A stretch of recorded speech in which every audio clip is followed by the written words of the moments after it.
Bonjour, je m'appelle Marie-Louise Rabetokotani, je suis coach et j'accompagne les personnes en utilisant des techniques énergétiques et l'astrologie chinoise. J'ai choisi de vous présenter les énergies qui arrivent dans chacun des 12 signes astrologiques à partir du 4 février 2020. C'est en effet la date à laquelle commence cette nouvelle année avec ce type d'astrologie qui se base sur un calendrier solaire. Vous saurez ainsi quelles sont les énergies à votre disposition et pourrez décider de les utiliser ou pas, suivant les objectifs que vous vous serez fixés.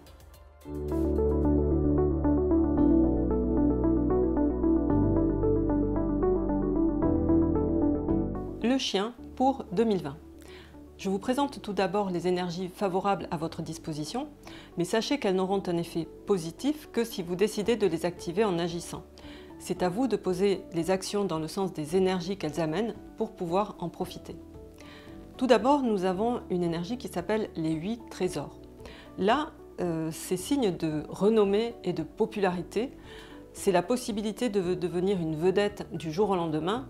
Par contre, c'est uniquement si votre thème astral le permet. Dans tous les cas, c'est une énergie qui fait que les gens croient en vous, ont confiance en ce que vous faites.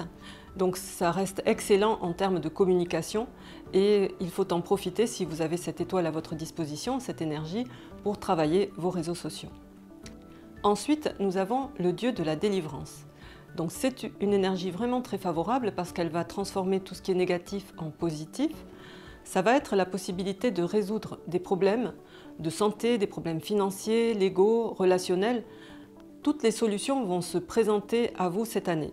Donc profitez de cette année pour peut-être vous confronter à vos problèmes si vous essayez de les éviter jusque-là. Ils se résoudront vraiment beaucoup plus facilement.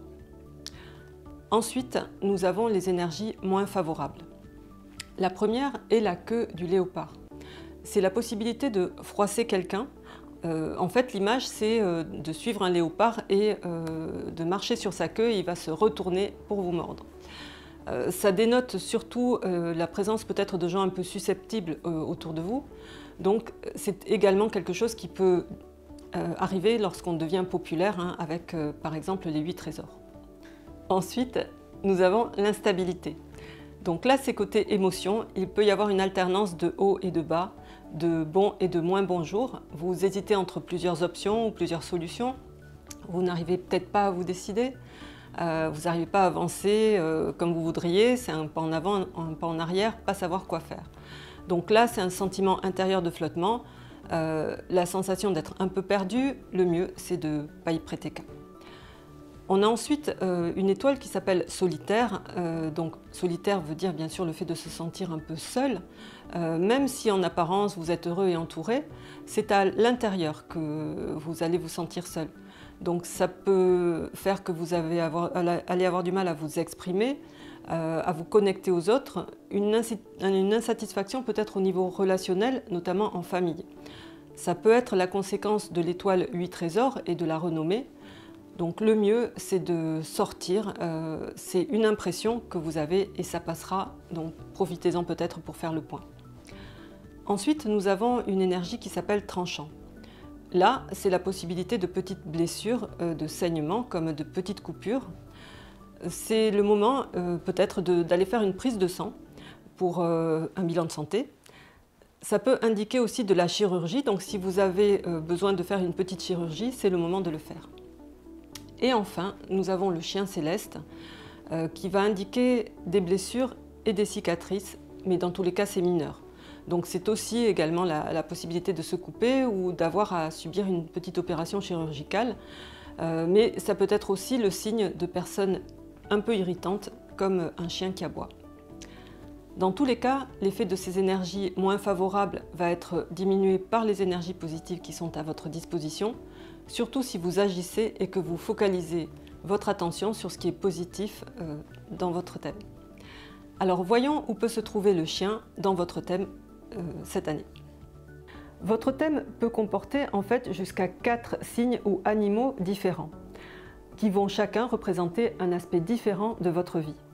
Pour savoir comment est composé votre thème, je vous invite à vous rendre sur mon site www.bazi-coaching.com. Vous cliquez sur l'onglet calculateur, vous entrez votre date de naissance et vous aurez le détail de votre thème. Si vous avez le chien au niveau de l'année, c'est-à-dire pour toutes les personnes nées en 2018, 2006, 1994, 1982, 1970, 58, 46, 34, c'est-à-dire tous les 12 ans, l'année représente le milieu extérieur, donc les amis, les réseaux sociaux, tout ce qui est vraiment plus extérieur à vous et aussi l'image que vous donnez à l'extérieur. Donc c'est là, à l'extérieur, que vous allez peut-être pouvoir trouver le bon docteur, le bon conseil, la personne qui va vous aider à résoudre vos problèmes parce que c'est l'année et justement qu'elle représente cet environnement extérieur. Si vous avez le chien au niveau du mois, c'est-à-dire pour toutes les personnes nées entre un 8 octobre et un 6 novembre à un jour près suivant les années, le mois représente votre travail, le domaine professionnel, les gens que vous y côtoyez, mais également ça représente vos parents. Donc c'est là où vous allez trouver de quoi résoudre vos problèmes. Vous allez peut-être aussi pouvoir devenir populaire au niveau de votre travail en fonction de ce que vous y faites. Donc faites les choses bien, car ce que vous ferez pourra de toute façon vous rendre populaire, mais aussi bien ce qui est bien que ce qui l'est moins. Comme ça représente vos parents, donc c'est auprès d'eux que vous allez aussi pouvoir trouver du conseil. Au niveau du jour, le jour vous représente vous et votre relation de couple, votre conjoint. Là, il faut peut-être en profiter pour se confronter aux problèmes de couple s'il y en a, et tout se résoudra beaucoup plus facilement. Donc faites attention aussi à tout ce qui peut être susceptibilité. Donc souvenez-vous, il ne faut pas marcher sur la queue du léopard. Votre conjoint pourrait devenir populaire aussi, lui, ce qui amènerait peut-être un peu d'instabilité ou un sentiment de solitude. Donc veillez à ce qu'il ne se sente pas seul. C'est le moment justement peut-être de le soutenir. Et enfin, si vous avez le chien au niveau de l'heure, donc pour toutes les personnes nées entre 19h et 21h, là ça représente tout ce qui est vos idées, vos projets, vos ambitions, mais ça représente aussi au niveau de la famille vos enfants. Donc ce sont vos enfants qui pourraient, eux, devenir populaires ou vous donner éventuellement la solution à vos problèmes. Du côté de vos idées ou de vos projets, vous trouverez des solutions et il se pourrait qu'eux aussi attirent une grande audience si vous choisissez de les faire connaître. Pour une meilleure année, portez votre attention sur tout ce qu'il y a de positif et agissez pour activer toutes les étoiles favorables. Cela diminuera les énergies moins favorables. Mais essayez dans tous les cas de comprendre quand même ce que ces énergies moins favorables vous amènent à travailler chez vous en interne, parce que ça sera dans tous les cas une façon de progresser cette année. Si vous pensez que cette vidéo peut être utile à des personnes que vous connaissez, n'hésitez pas à la partager, cliquez sur le bouton partage. En attendant, je vous souhaite de faire du reste de cette année et jusqu'en 2021, jusqu'en février 2021, la meilleure année possible pour vous. Je vous remercie et à très bientôt.